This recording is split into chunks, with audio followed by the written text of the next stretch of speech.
তুই একটু দোকানে বস, সিগারেট খা, আমি আসছি। বুঝলি? যা।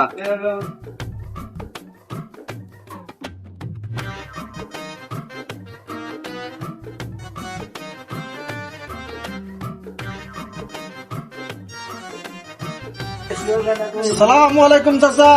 ওয়ালাইকুম আসসালাম। পেনশন আছে নাকি? আছে বাবা পেনশন। দেন দেন, এটা পেনশন দেন।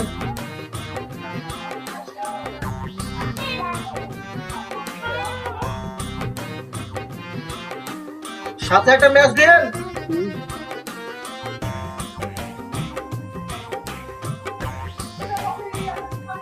Match match.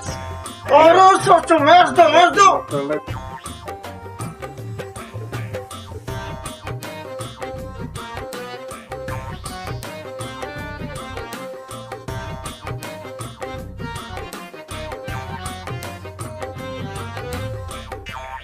এই সত্যি এই গ্রামের আফাজ আসলেন নাকি?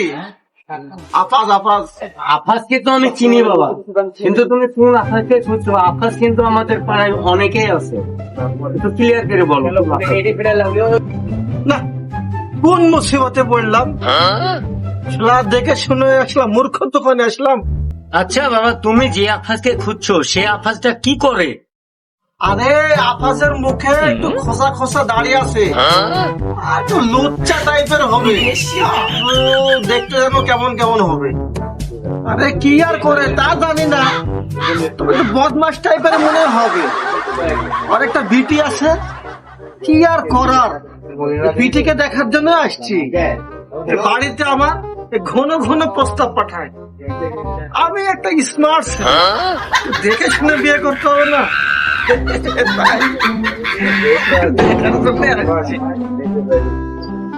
তুমি যে আফাজের বর্ণনা আমাকে দিচ্ছ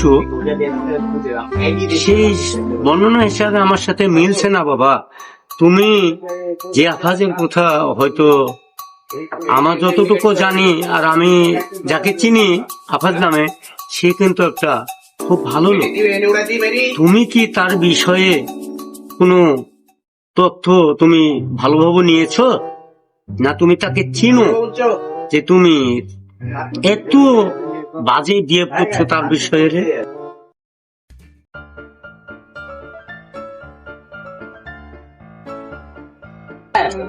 তুমি যে আফাজকে খুঁজছো সে আফাজকে আমি পেয়ে গেছি, তুমি আর কোনো টেনশন করো না। তুমি চাইলে আশেপাশে 2-10 জনের জিজ্ঞাসা করে দেখো যে আফাজ লোকটা আসলে কেমন।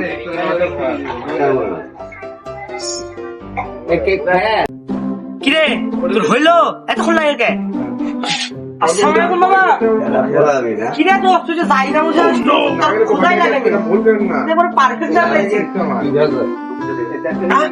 জায়গা মতো মানে পুলিশ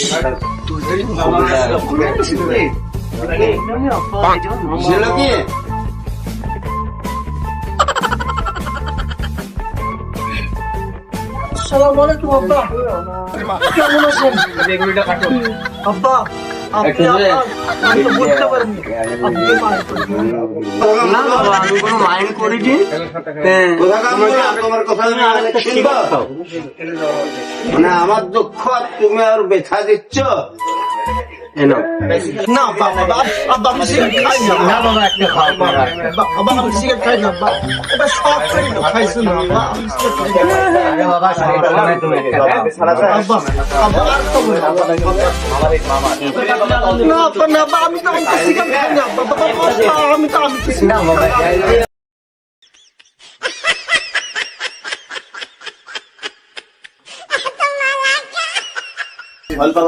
আব্বা আমি কিন্তু আপনারা কি বলেন আপনারা কি বলেন না আশেপাশে একটু দাঁড়িয়ে দেখেন, আমি কিন্তু এক নাম্বার চলে দিই।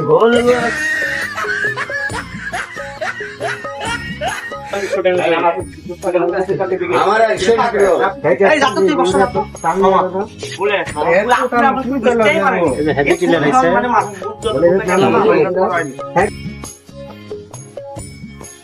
বাবা তোমাকে কিছু কথা বলি, তুমি শোনো। তুমি একটা ভদ্র ঘরের সন্তান বলে তোমার বাবা মায়ের কাছে আমি গিয়ে প্রস্তাব পাঠিয়েছিলাম, কিন্তু আমি জানতাম না যে তুমি এত অভদ্র ছেলে, যে মানুষকে মূল্যায়ন করতে জানে না, যে মানুষকে সম্মান করতে জানে না, তুমি কি করে ভাবলে যে তোমার সঙ্গে আমার মেয়ের বিয়ে দেবো? মামা আর ভুল হয়ে গেছে, আমার মাফ করে দেন মামা। আর ও মানে বুঝতে পারেন, আপনি মাফ করে দেন মামা। তুমি আমার ভাই মেয়ে, খারাপ হয়ে গেছে তুমি যখন এত করে রিকোয়েস্ট করছো, আমি কোনো কথা বলবো না। তুমি বাসায় নিয়ে যাও তোমার মামাকে। এর নামেও